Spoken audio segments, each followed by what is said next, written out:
par un SMS qui nous indique qu'il y a une activité inhabituelle sur notre compte et d'aller vérifier en suivant le lien du message. À partir de là, on arrive sur cette page imitant celui de la caisse d'épargne. D'ailleurs, je vous montre à quel point la copie est presque parfaite. C'est clairement du phishing. C'est une technique frauduleuse destinée à tromper la personne pour l'inciter à communiquer des données personnelles en utilisant l'identité d'un tiers de confiance. Dans notre cas ici, la caisse d'épargne. On va donc rentrer notre numéro de compte, notre mot de passe, notre nom, prénom et numéro de téléphone. À partir de là, l'escroc a assez d'informations pour tenter de vous escroquer. Et c'est exactement ce qu'il va se passer dans les secondes qui suivent l'envoi de mes données. Oui, allô? Oui. Oui, bonjour monsieur. Un reçu du groupe de sécurité de la caisse d'épargne à l'appareil. Oui, bonjour. Oui, suis-je venu avec monsieur Gacté Richard? Oui, c'est moi. Oui, c'est moi de déranger. Je me permets de vous appeler suite à une alerte de sécurité sur votre compte bancaire. On a reçu aux alentours de 16h30 donc des activités inhabituelles ainsi que des tentatives de paiement au niveau de votre compte. On voulait vérifier avec vous tout ça afin de vérifier donc s'il y a potentiellement une fraude en cours sur votre compte. Moi, j'ai rien fait, hein. J'ai juste validé. J'ai reçu un message qui me demandait de mettre à jour mes identifiants, mais j'ai pas fait de paiement, hein. D'accord. Vous avez reçu quoi comme type de message? Attendez, je regarde dans mes messages. C'est où? Mais là, vous êtes qui exactement? J'ai pas compris. Donc Arnaud Sud du groupe de sécurité de la caisse d'épargne. Donc à mon niveau, si vous souhaitez vérifier à n'importe quel moment que vous êtes bien avec la banque au téléphone, c'est très simple. Vous avez juste à taper sur Google numéro du service client caisse d'épargne et vous allez avoir le numéro qui vous appelle actuellement qui sera affiché sur le site officiel. D'accord. Alors j'ai vérifié après coup et c'est bien avec le numéro du service client de la caisse d'épargne qu'il m'appelle. C'est du spoofing. En gros, c'est comme une usurpation d'identité, mais numérique. L'escroc va donc imiter le numéro de la banque pour rendre son appel crédible. Je ne vais pas rentrer dans les détails du fonctionnement du spoofing. Je vous invite à vous renseigner sur Internet si vous souhaitez en savoir plus à ce sujet. On reprend l'appel. J'ai reçu activité inhabituelle sur votre compte. Veuillez vérifier, blabla, mais j'ai juste rentré mes données. Après, j'ai pas été plus loin. D'accord. C'est un message qui vient de quel expéditeur? C'est un. Pourquoi j'arrive pas à l'ouvrir? C'est un numéro court. D'accord. Alors, il faut savoir une chose, c'est que nous, on n'envoie pas ce type de message, donc je pense qu'effectivement, ça doit être potentiellement frauduleux. Ah d'accord. C'est 36 954, pardon. D'accord. Donc oui, effectivement, ça vient pas de chez nous.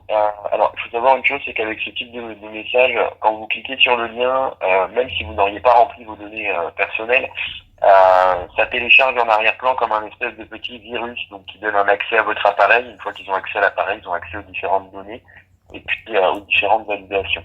D'accord. Alors, vous avez quoi comme type de téléphone? J'ai un Galaxy. Un Samsung, du coup, je suppose. Ok.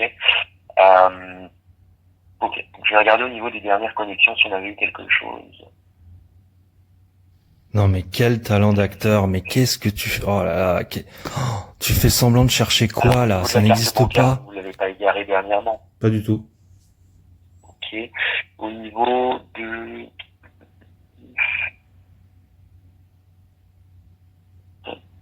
Au niveau des paiements sur Internet, vous n'avez pas fait de paiement sur Internet récemment? Non. Ok. Ok. Alors, nous, en termes de préautorisation, donc on a reçu par exemple une préautorisation à hauteur de 990,90 € sur cdiscount.com, D'accord. aussi 500 € et 0 centimes sur bigstack.fr, et puis pour finir, on avait 49,90 sur Uber Eats. Donc je suppose qu'effectivement, les trois sont frauduleux. Oui, non, c'est pas moi, vous pouvez les annuler. D'accord.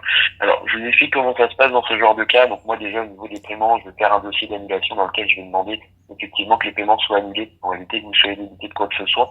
Concernant la carte bancaire, je vais la bloquer partiellement, c'est-à-dire que je vais bloquer uniquement les paiements sur Internet. Je vais vous laisser actifs les paiements en magasin, ainsi que les retraits au distributeur en attendant l'arrivée de la nouvelle carte. Vous allez recevoir donc une nouvelle carte sous 5 à 7 jours ouvrés. Ok.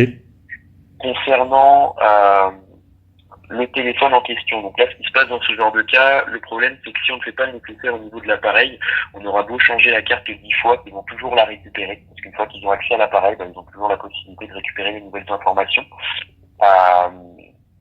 Donc à ce niveau-là, au niveau de la caisse d'épargne, on a effectivement un antivirus qui a été mis en place donc, pour lutter contre ce type de problème, qui vise à mettre à jour et à nettoyer les téléphones clients dans ce genre de cas, et surtout à vous protéger pour les prochaines fois, que si vous repiquez sur un autre lien frauduleux, ça permet tout simplement de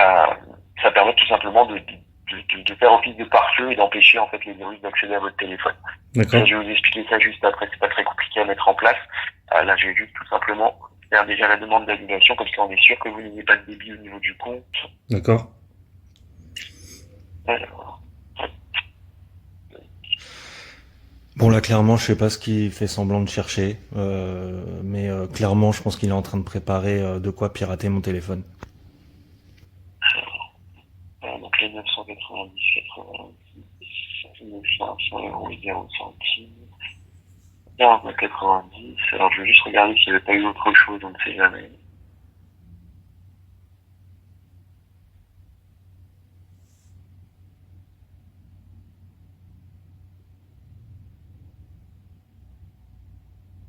Ok. Donc moi c'est bon, j'ai envoyé la demande d'annulation, hein, donc je vous rassure concernant les 3 paiements, on devrait avoir une réponse assez rapidement, en général c'est quelques minutes, mais normalement c'est bien annulé, hein, donc il n'y aura pas de débit au niveau du compte. Ok, cool. Ok, donc concernant la sécurisation de l'appareil, ce que je fais en général, c'est que je me permets d'appeler avec mon numéro professionnel, donc sur WhatsApp, parce que sur WhatsApp, il y a une petite option qui s'appelle le partage d'écran. Ça me permet de voir votre écran en même temps que vous, donc de vous guider beaucoup plus facilement dans les paramètres du téléphone. Alors, est-ce que vous avez bien WhatsApp sur le numéro, donc le 06 50? Oui. D'accord. Donc, ce que je vais faire, c'est que je vais me permettre de vous appeler immédiatement, donc sur WhatsApp, avec ma ligne professionnelle, et puis comme ça, on va juste faire la sécurisation de votre appareil. D'accord. Comme ça, au moins, c'est réglé à ce niveau-là. Ok, alors juste regarder. Oui, c'est bon. Ok, donc je raccroche de ce côté-là, je vous rappelle immédiatement sur WhatsApp. D'accord, merci monsieur. Merci, à tout de suite. Voilà, je ne vais pas aller plus loin pour cette vidéo. Le but c'était surtout de vous montrer les techniques redoutables qu'utilisent les escrocs, aussi bien numériques que dans leur discours bien rodé. J'espère que cette vidéo vous aura plu, n'hésitez pas à liker.